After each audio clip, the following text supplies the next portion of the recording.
The soil was warm against my fingertips, the kind of gentle, promising warmth that told you tomatoes, thyme, maybe even basil would thrive there if you simply respected the land. I was halfway through weeding the herb patch when my phone vibrated. Mara's name flashed across the screen. I wiped my hands on my jeans and answered. No greeting, no pause. Just her clipped tone, sharp as a receipt reminder. We're coming next week. 6 guests. You can stay in the shed or head back to the city. I didn't respond right away. In the background, I could make out Brendan's voice uncertain, muted. But he didn't interfere. Not a single, Mara, stop. Not even a simple hello. I glanced across my yard. The porch swing still hung there waiting, chains unfastened. I'd bought it as a gift to myself, a place to sit and watch the ridge swallow the sunset while the goats settled into evening. I hadn't even used it once. Just for a few weeks, she added, as if she were offering charity instead of intrusion. They need space. Aaron's detoxing. Elise has her migraines. And Brendan said, you've got all that land. All that land. Like I hadn't worked for every square foot. Like I didn't buy this place with my pension, risking everything to start over at 67. No memories here, no family roots, just a quiet stretch of earth I'd carved into peace with my own 2 hands. I didn't argue. Didn't ask why 6 fully grown adults couldn't book a hotel room. I simply said, all right, and hung up. The breeze shifted behind me. One of the goats bleated lazily, oblivious to the invasion that was coming. I stood up, brushed the dirt from my palms again, and headed toward the barn. The moment I stepped inside, the temperature changed cooler, still familiar. I grabbed my old feed ledger and flipped to a clean page. They were coming, and I needed to prepare, just not in the way they imagined. That evening, I walked through the house, slow and deliberate. The floorboards murmured beneath my feet, as though they remembered every brushstroke of paint I'd applied with aching wrists. Every inch of this home carried my mark, the white trim, the buttery yellow kitchen, the tile backsplash I installed myself over 3 stubborn weekends and 2 cracked knuckles. I remembered the nights spent cleaning classrooms, scrubbing gum and vomit off school floors, saving every extra dollar for the down payment. Brendan never asked about it. Mara never visited, never sent a holiday card, never checked whether I had enough firewood when winter settled in thick. But now, suddenly this land was too big for me and perfect for them. I pushed the bitterness aside and focused on logistics. They were coming, and I had work to do. The guest sheets, my softest ones, were tucked into storage. In their place, I laid out coarse wool blankets from the emergency kit, clean but scratchy. The Wi-Fi router vanished into the back of my filing cabinet. I labeled the plug. Touch this only if you're paying for it. The espresso machine went into a box, taped shut. I replaced it with a $19 drip pot and a tin of half-stale bargain brand grounds. I adjusted the thermostat. 58 degrees Fahrenheit at night, 84 degrees Fahrenheit during the day. Just uncomfortable enough to discourage lingering. Then I picked up my phone and dialed Royce. He answered by the second ring. This Kala or the goat police? I might need to borrow a few friends, I said. Brown ones or loud ones? Both. We settled on a time. He'd bring them the night before the guests arrived. I had plenty of hay. The last thing I did was flip on the porch light and sit for a moment on the swing I'd finally hung. It creaked softly as I settled into it, not swaying, just breathing in the dusk. They wanted space. They were about to get more than they bargained for, and the swing would still be mine when they left. The crunch of gravel announced them even before the engines cut off. I watched everything unfold from the motel window, coffee warming my palms, feet tucked under a thin blanket. From afar, my driveway looked like a runway greeting royalty that had done nothing to earn the crown 2 glossy black SUVs and an oversized rental van lumbering up toward the house I'd built with quiet determination. Mara was the first to emerge. Silk trousers, open-toe heels, sunglasses so enormous they might as well have been mirrors for her own ego. Behind her spilled the entourage. 3 cousins, a boyfriend, a man carrying a ring light, and a relative named Devon who immediately began filming the barn as if it were a safari habitat. Brendan came last, slower than the others. Shoulders pinched inward like even his body doubted he belonged there. He ducked under the porch rail and lifted the ceramic frog. I'd left the key there intentionally. I needed to see what kind of man he'd become when no one guided him. He found the key with the same instinct he'd had as a boy. The door groaned open. The shouting began almost instantly. A goat stared at them from the hallway, one of Royce's most dramatic, just standing there as though evaluating the newcomers. In the living room, a chicken flapped across the rug, as if auditioning for ownership. Near the kitchen, the rustle of hay signaled someone discovering the lambs nibbling politely at a fake plant I'd never liked anyway. Through the motel speakers, Mara's voice cracked through my laptop feed. "Is this supposed to be funny?" Brendan didn't answer. He stood motionless in the entryway, suitcase dangling from his hand, expression held somewhere between disbelief and the recognition of a truth he'd avoided. He'd let this happen. A thud, a designer bag hitting the floor. A goat bleated indignantly. A cousin wailed about allergies. Then Mara again. "Brendan, what is this?" Still no reply. I muted the audio and took another sip. The quiet felt earned. Let them wander. Let them rearrange the chaos they assumed was mine. Soon enough, they'd learn the difference. Back at the house, the goats were only beginning their grand performance. Meanwhile, the motel room hummed softly with the heater. I balanced the laptop on my knees and pulled up another camera feed. Grainy, but clear enough to catch every uncomfortable expression. Mara was standing in my kitchen like a director staging a scene. One hand on her hip, the other slicing through the air as she lectured the cluster of relatives draped across my furniture. "Once she gives up, we'll flip it," she said, perfectly confident. "We can get a fire pit installed. 2 months, tops." Not a laugh, not a protest from Brendan.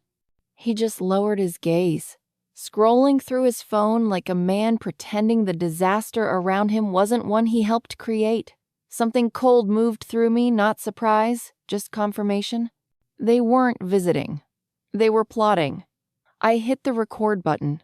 The file named itself automatically. Kitchen, feed, 88:37 p.m. I saved it into a new folder titled Evidence. Then I dialed Elaine, my attorney. She'd guided me through the purchase of the farm and knew every clause better than I did. "They're trying to flip the property," I said. "I have footage." Her response was calm, almost reassuring. "The deed is airtight. Calla, you're the sole owner.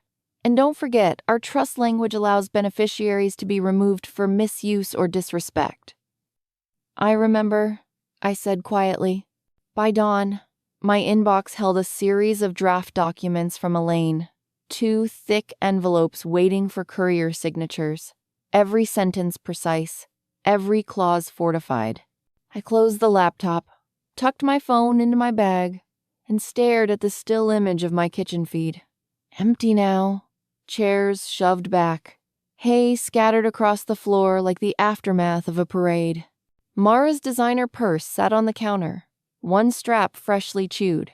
I stood, smoothed my shirt, grabbed my keys, and began the drive back home. The paperwork was ready, and so was I. Just past noon, the courier's truck rumbled up the drive. I was already seated on the porch with strong coffee, unwilling to offer explanations to anyone. He handed me 2 envelopes weighted with consequence. One addressed to Mara Sanders, one to Brendan Crowley. I already knew the contents, but I read them again. Formal notice revoking any future claim to the property. A binding clause preventing any use for short-term rentals. A warning that further attempts to repurpose or monetize the land would count as trespass punishable by full legal action. Every page stamped with my name, Elaine's signature, and the trust language Adam helped me build before he passed. Final. Uncompromising.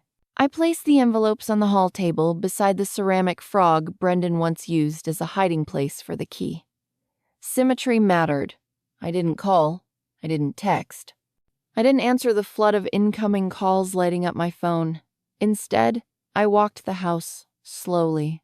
The remains of their brief reign lay scattered everywhere, cracked sunglasses under the couch, a bottle of face toner spilled by the fireplace, hay mingled with glitter from someone's pillow.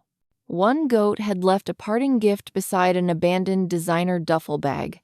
I didn't clean it up. Not yet. I opened the kitchen windows, let the air sweep through, poured the last of the coffee, and stepped back onto the porch.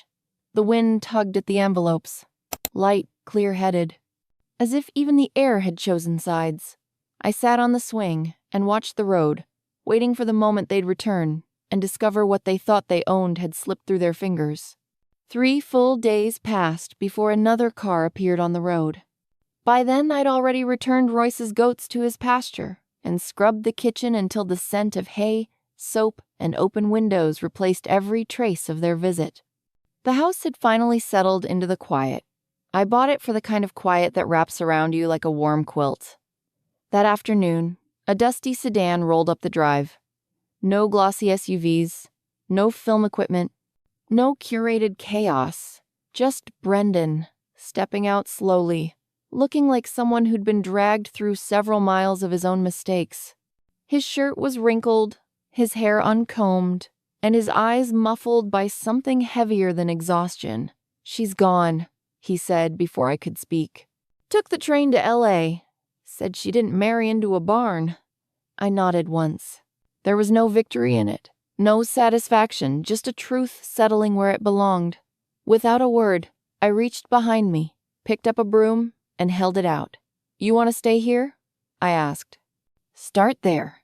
He looked at the broom for a moment like it weighed more than it should, then wrapped his fingers around the handle and took it.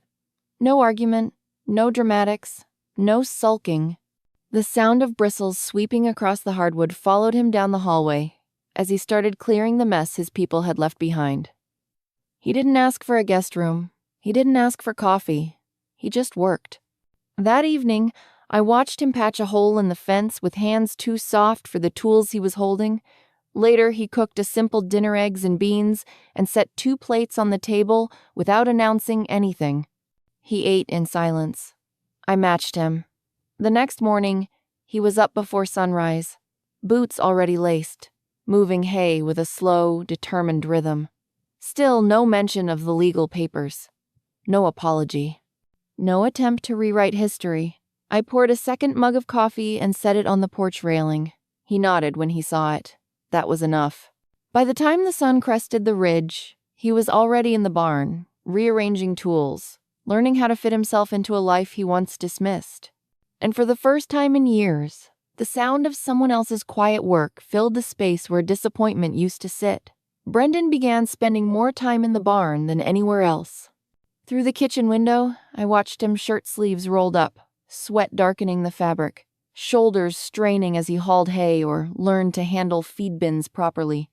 Eventually, he started keeping a small notebook on the tack shelf. I saw him jot something down between chores, quick, messy scribbles, but I never asked what he wrote. Royce dropped by some afternoons, teaching him how to check hooves, mend a fence without wasting nails, and handle a stubborn goat without shouting. Brendan listened. He learned. Blisters formed across palms that had never known real work, pink ridges of effort blooming where office life had cushioned him before. He didn't complain about the blisters, didn't brag about them either. I watched his progress without praising him, not yet. That part had to be earned. One morning, just after sunrise, I opened the door and found 2 mugs waiting on the porch railing. One filled exactly the way I liked it. We sat without speaking, drinking in the cool morning air. Birds stirred along the tree line. Horses shifted in the pasture. He didn't look at me when he finally said, "I knew what she was doing, I just didn't know how to stop it." I didn't soften. "You didn't try," I said. He nodded. Once, a truth admitted without begging for forgiveness.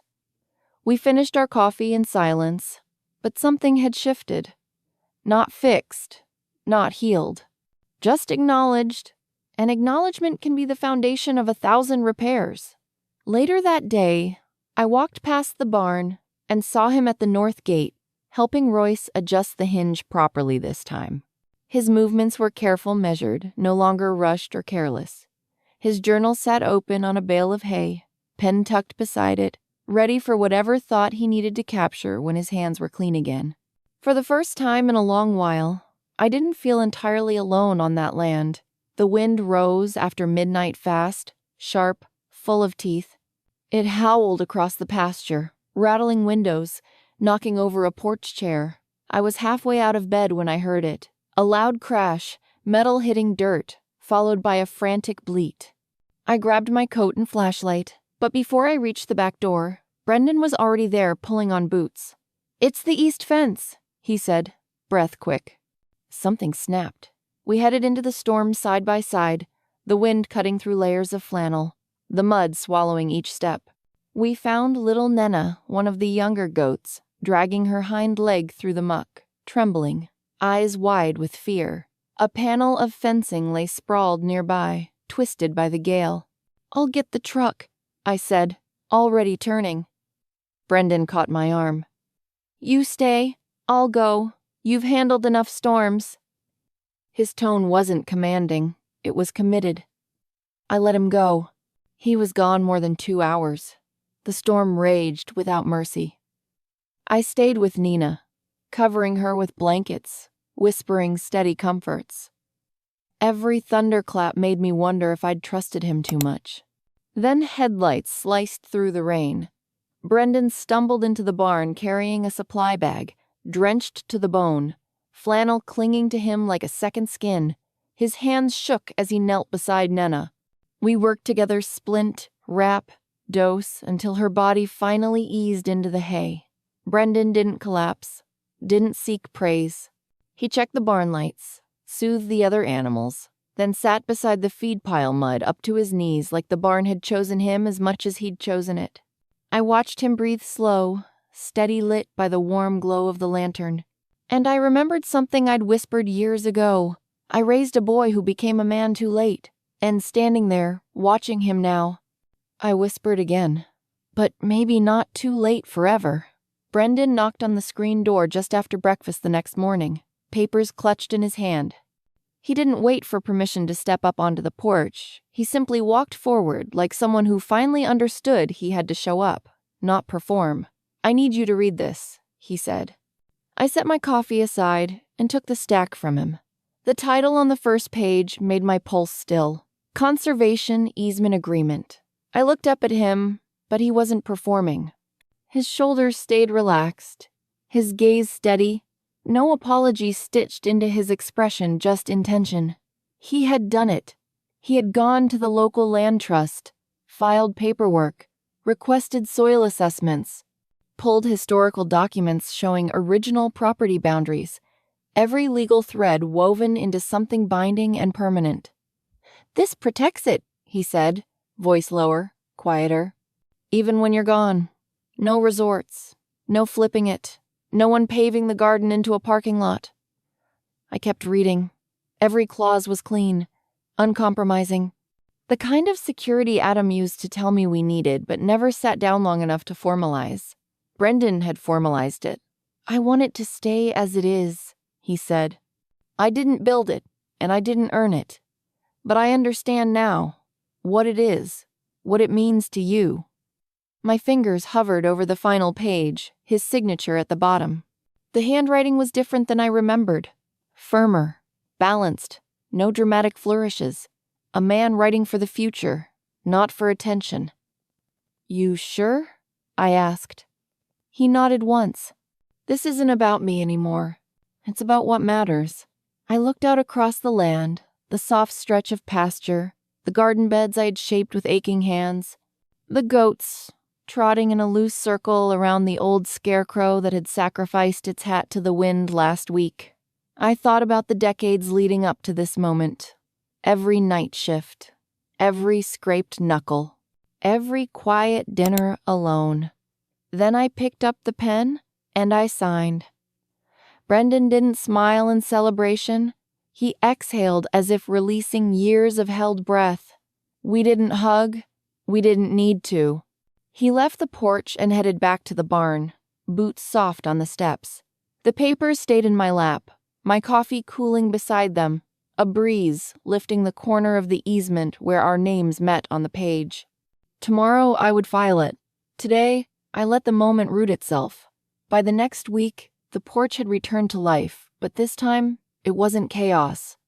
Brendan was out front with Royce, both hammering at the gate that seemed determined to sag no matter how many times it was fixed. Inside, a fresh pot of coffee bubbled. One of Royce's goats had collapsed herself near the steps like she'd been appointed guardian of the porch. At this point, maybe she had. I sat in my rocking chair with a notebook balanced on my knees. No dramatic speeches, no heartfelt confessions, just lines of practical notes. What needed pruning in the back lot, which windows still stuck during storms, how much fencing we'd need before winter. Nothing sentimental, just the things that mattered for keeping a place alive. The screen door creaked behind me. Brendan set a new cup of coffee on the rail. He didn't announce it or gesture dramatically, just placed it gently, like this had become part of our shared rhythm. I lifted my eyes. He nodded. I nodded back. That was enough. We watched the sun rise together, light spilling over the pasture like warm paint spreading across a blank canvas. This place was never meant to be a monument or a trophy. It wasn't about legacy in the grand, polished sense. It was about work, about tending, about repairing what others broke without apology, about choosing something and choosing it again, even when no one else understood why. I took a sip from the fresh cup and leaned back in the rocker. The wood groaned like an old friend, acknowledging my weight and my years and my efforts. Some things, I murmured into the golden morning, aren't inherited. They're earned, every inch of them. The wind answered by lifting the corner of my notebook, fluttering the page like a whispered yes. The morning moved slowly, the way it does when the world finally feels aligned with your pulse. Brendan and Royce spent another hour at the sagging gate, arguing quietly about whether the hinge was bent or the post was crooked. From my rocking chair, it sounded like the kind of argument people only have when they're comfortable, when they've decided to stay. The goat by the porch steps continued her nap, tail flicking every so often like she was keeping time with the sounds of hammering. My notebook lay open in my lap. Not a journal, not a will, just simple notes. The kind a person writes when they finally feel like the future is something they can plan instead of brace for. I glanced at the barn. Brendan came out, brushing dust off his jeans. His new boots already looked years old, scuffed and worn in the right places. There was a steadiness about him now, not loud or apologetic, just real. He didn't hover. He didn't ask if he was forgiven. He simply folded himself into the rhythm of the land. Some days he paused to ask about feed rotation or where the spare twine was kept. Other days he walked past with a nod and went straight to work. His silence wasn't avoidance anymore. It was presence, a kind I hadn't known how much I missed until it returned. I wrote down the number of fence posts we'd need before winter. Added a note about repainting the north window frame.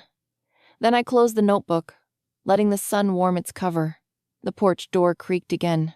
Brendan set another cup of coffee on the railing, fresh, steaming, exactly the way I preferred it. I met his eyes. The nod we exchanged had become a language of its own. We sat there, watching the light spill across the pasture. I could hear the wind pressing through the trees, shifting the grass in waves. The land breathed in long, slow exhales. So did I. This place was never built to be grand. It wasn't meant to be inherited like some polished heirloom. It was shaped earned, one scraped hand, one stubborn fence, one stormy night at a time. People romanticize legacy. They forget that real legacy grows from labor and patience, not engraving on a plaque. Brendan leaned against the porch post, arms crossed loosely. The north gate might hold another season, he said.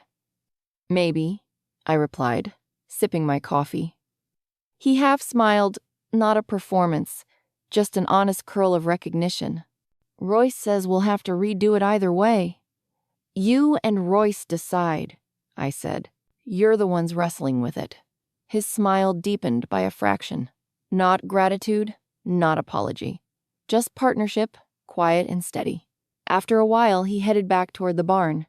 I watched him go, boots sinking slightly into the dirt path he'd walked enough times to carve into the land. He didn't look back. He didn't need to. The rocking chair creaked beneath me, old wood settling, accepting, agreeing.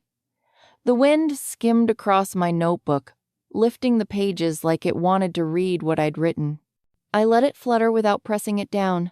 Out in the field, the goats chased each other around the scarecrow with the missing hat. The sky stretched wide and unburdened above us. And for the first time in a long, long while, the life I chose felt like a life I was living alongside someone, not protecting from someone. Some things aren't inherited. They're earned.